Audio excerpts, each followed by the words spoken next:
Hi friends, আসসালামু আলাইকুম। চলে এলাম তোমাদের মাঝে নতুন একটা ভিডিও নিয়ে। সময়ের স্বল্পতার কারণে আজকে খুব ভালোভাবে ভিডিও করতে পারিনি। বাসায় গেস্ট চলে আসছে হঠাৎ করে। এখন কি রান্না করি আপনারাই বলেন। তাই খুব তাড়াহুড়া করে ফ্রিজ থেকে মাংস বের করলাম। আর তাড়াহুড়ার সময় যেন মাংস খুলতেই যাচ্ছে না। পানিতে চুবোয়ে কী টানাটানি করতেছি সে মাংসের সঙ্গে, কোনোভাবেই তো খুলতে পারছি না। যাক আলহামদুলিল্লাহ, আমি সাকসেস। অবশেষে মাংসগুলোকে টানাটানি করে খুলেই ফেললাম। ধুয়ে নিচ্ছি। আর তাড়াহুড়া যেহেতু, আমি প্রেশার কুকারে রান্না করব ঠিক করেছি। এখন পেঁয়াজ মরিচ মশলা সবগুলো এর মধ্যে মাখিয়ে দিয়ে দিচ্ছি। ঝটপট হয়ে যাবে, সময়ও কম লাগবে।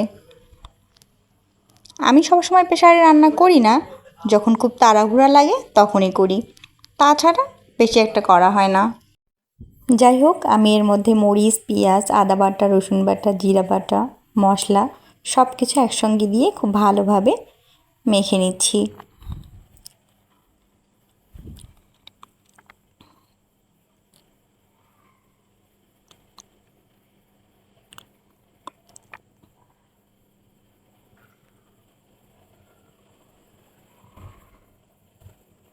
এবার আমি রান্নার জন্য চাপিয়ে দিলাম।